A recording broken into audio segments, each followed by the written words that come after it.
المتنبي وبغداد وكل الحلو في فرشة قرطاسية وألعاب وكل شيء وفلتوا ويانا وأساسا بالوالد.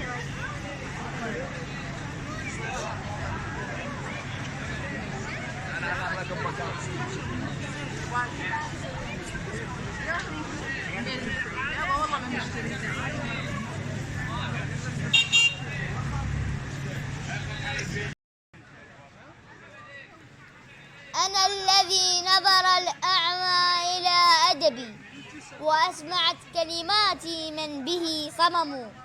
شارع المتنبي أو رأت الثقافة العربية يمتد من أعتاب نهر دجلة من جهة وشارع الرشيد من جهة أخرى.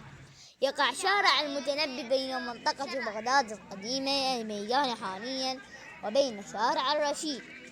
تعود بدايات هذا الشارع إلى نهايات العصر العباسي في الفترة التي عاش فيها الشاعر أبو الطيب المتنبي، وهو أحد أسباب تسمية هذا الشارع بشارع المتنبي.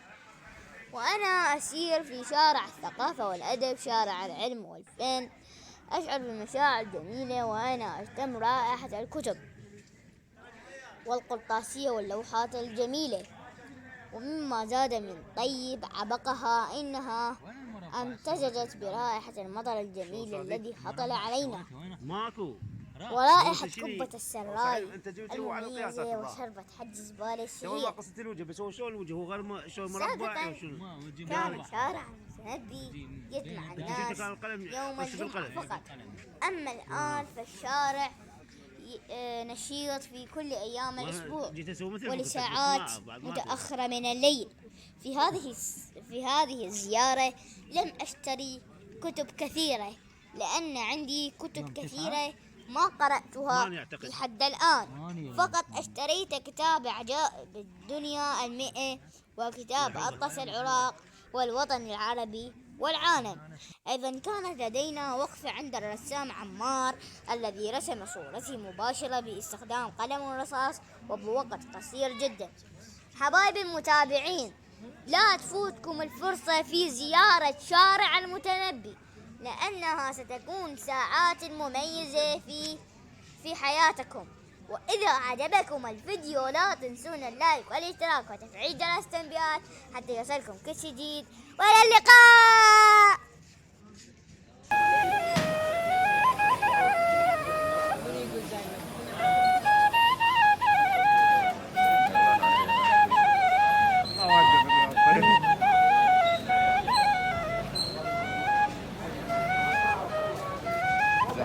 صوت مالها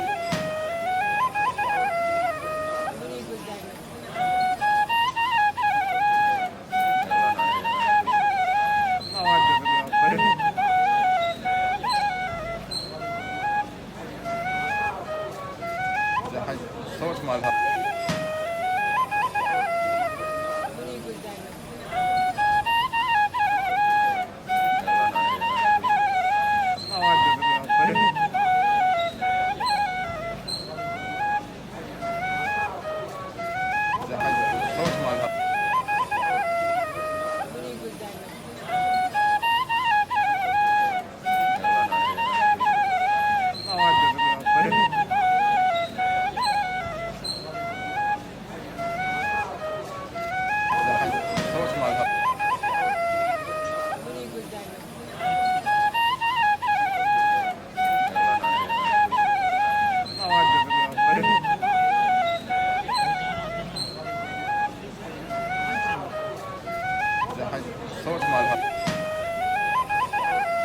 صوت مالها.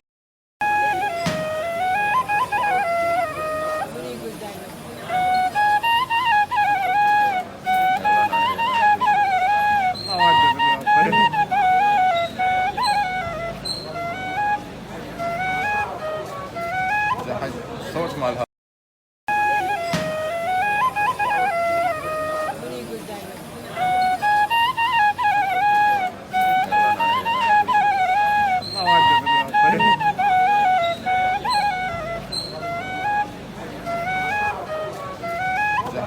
صوت مالها.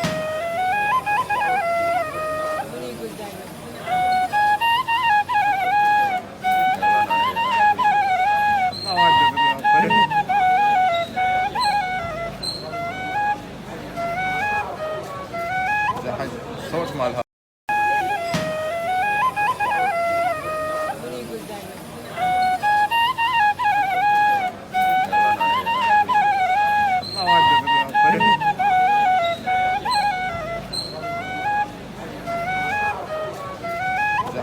صوت مالها.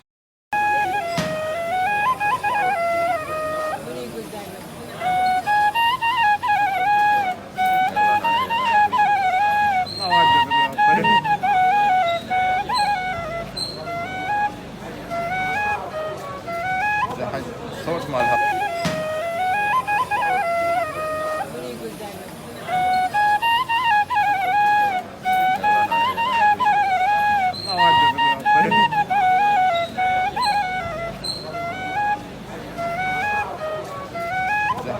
صوت مالها.